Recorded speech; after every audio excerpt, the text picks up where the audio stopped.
Cada noticia es un motivo para seguir luchando.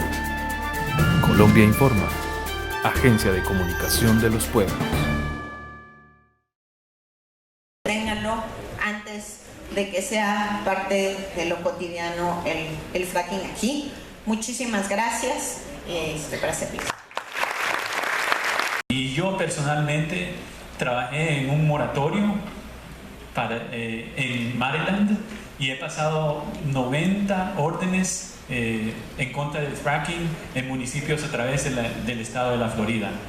Y para mí es todo un honor estar aquí con todos ustedes para sonarle la alarma que no dejen entrar este tipo de industria a su país, porque nosotros en Estados Unidos estamos viviendo una pesadilla que nos encontró desprevenidos hace como 10 años, como en el 2005, cuando en realidad comenzó el fracking en los Estados Unidos.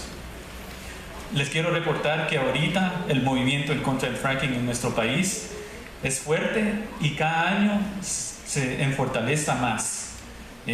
Hoy les puedo decir con mucho orgullo que más de la mitad del pueblo estadounidense está en contra del fracking, según una encuesta reciente. Y en el último año el tema de fracking ha entrado a la conciencia tanto del estadounidense, que ya está metido entre la política presidencial. Y como saben, ahorita están en campaña para presidente de Estados Unidos, y sí es un tema que se está tocando muy fuerte también dentro de esa elección presidencial en Estados Unidos. Pero, como les digo, ¿por qué ha entrado a la conciencia el fracking en Estados Unidos? Y eso es lo que le quiero dejar en realidad. Son 3 puntos los que quiero analizar un poco. El primero es, y es algo que ya se ha hablado bastante, es lo de la contaminación del agua. La mentirita que nos metieron hace 10 años en Estados Unidos y que nos siguen diciendo la industria es que en ningún momento, en ningún lugar el fracking ha causado la contaminación del agua. Y eso simplemente no es verdad. En el 2015, la prensa asociada de los Estados Unidos hizo un análisis de los 11 estados que más producen petróleo en Estados Unidos a través del fracking, y encontró que en un periodo entre el 2009 y el 2015 hubo 21,000 derrames en esos 11 estados. Y esos 21,000 derrames resultaron en 720 millones de litros derramados a través de esos estados.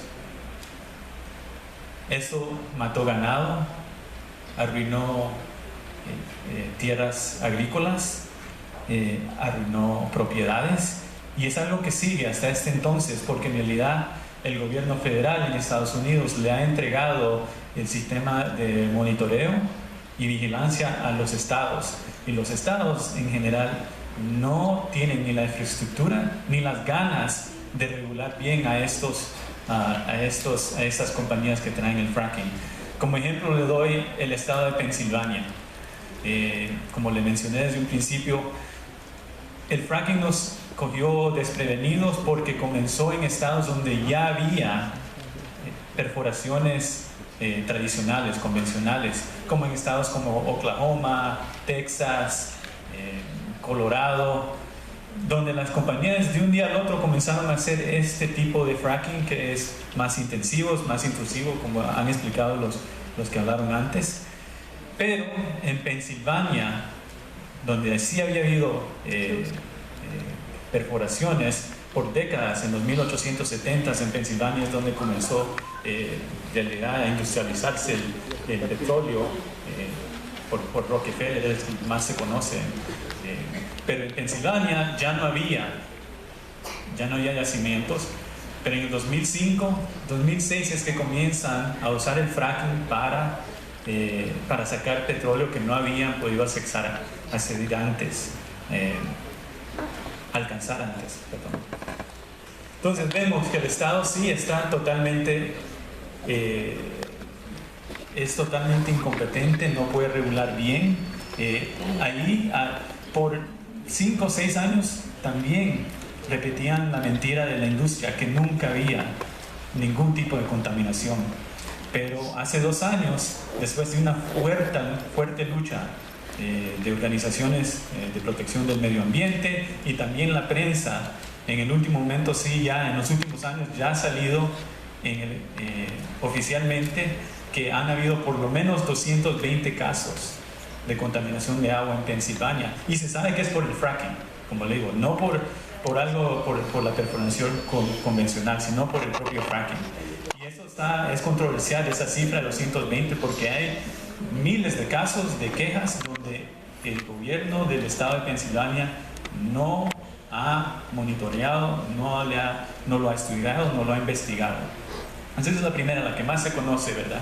Le dije que hay 3. La primera, la contaminación del agua. La segunda es los terremotos. Hace 2 días en Oklahoma, que le dije que es un estado que ha tenido perforaciones convencionales, tuvo un terremoto de 4.3 en la escala Richter. 4.3 ya es un terremoto fuerte. Ese siguió un terremoto de 5.6 en la escala Richter hace 2 o 3 semanas. Ahora en Oklahoma no había visto terremotos. Hasta en los últimos 5 años se reconoce que es por la disposición del residuo del fracking en ese estado.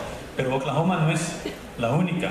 En Ohio, en Arkansas, hasta en Texas, ya se comienzan a sentir estos terremotos. Entonces, dentro de la conciencia estadounidense ya se sabe que está la contaminación del agua y están los terremotos que han dañado propiedades, y es una cosa terrible, ¿verdad?, vivir a través de eso. Yo no conozco bien aquí en Colombia, vivo en Estados Unidos, pero soy nicaragüense, donde los terremotos sí son un terror para el pueblo ahí. Entonces eso es lo que ya comienzan a sentir muchos de estas comunidades que están cerca del fracking.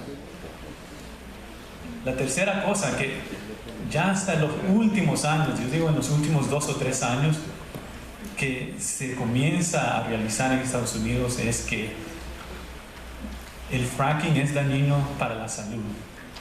Hace 2 años una red de profesionales de cuidado médico sacaron un compendio de 500 investigaciones acerca de ese tema, de cómo afecta el fracking a la salud a las comunidades que viven dentro de esta zona donde se está haciendo el fracking.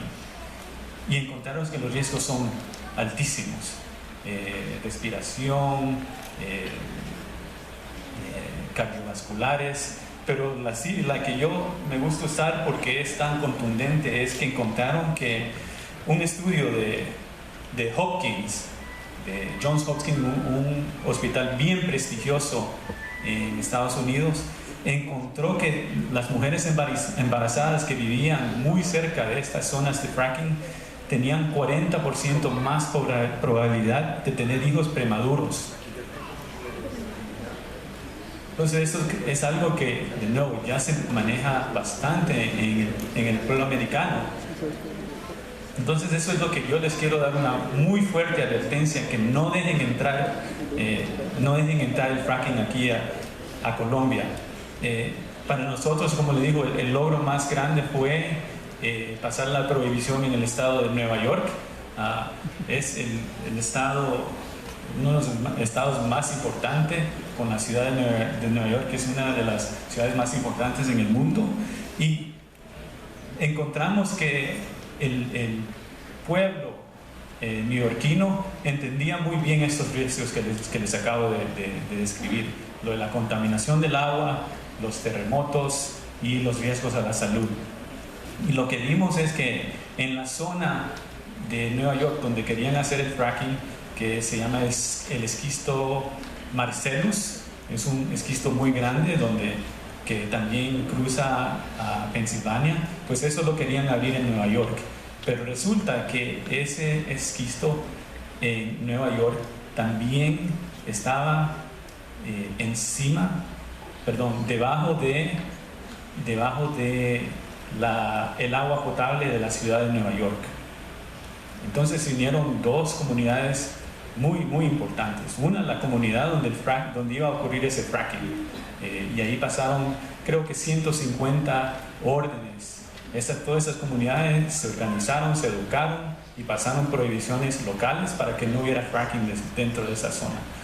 Ahora, los neoyorquinos de Manhattan, de Brooklyn y los otros barrios también se organizaron porque sabían que aunque el fracking iba a ocurrir a cientos de millas de la ciudad de Nueva York, también sabían que lo que iba a resultar iba a ser la contaminación del agua y que iba a poner en riesgo su agua potable. Ahora son 8 millones de personas en esta ciudad.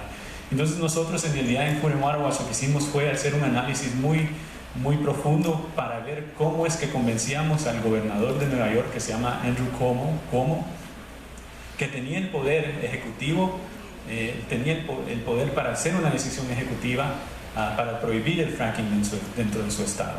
Y entonces sí, hicimos este análisis y movilizamos, y a donde aparecía, hacía eventos públicos o privados, el gobernador nos encontrábamos nosotros o activistas, pero el pueblo ya estaba muy unido en contra del fracking. Entonces él iba a una feria y ahí siempre se encontraba con gente en contra del fracking. Si tenía una cena donde estaba recaudando fondos para su campaña y su reelección, era privada, ahí también encontraba que había resistencia. Y entonces él, de manera pública dijo que la razón por la cual él decidió prohibir el fracking dentro del estado, la razón pública fue por estos riesgos de salud. Pero nosotros sabemos que la razón fue la movilización, una movilización fuerte, electoral, de paz, que lo enfrentaba donde entraba él y que enfrentaba también y conmovía a los diputados dentro de la Asamblea de Nueva York. Entonces, ese es el modelo que yo creo que ya están trabajando aquí en Colombia. Es el que nosotros hemos encontrado que ha sido efectivo, como le digo, en Maryland, donde tenemos un moratorio, y que el año pasado pensamos pasar una prohibición completa en ese estado también. Entonces con eso termino y les agradezco su tiempo por escucharme. Gracias.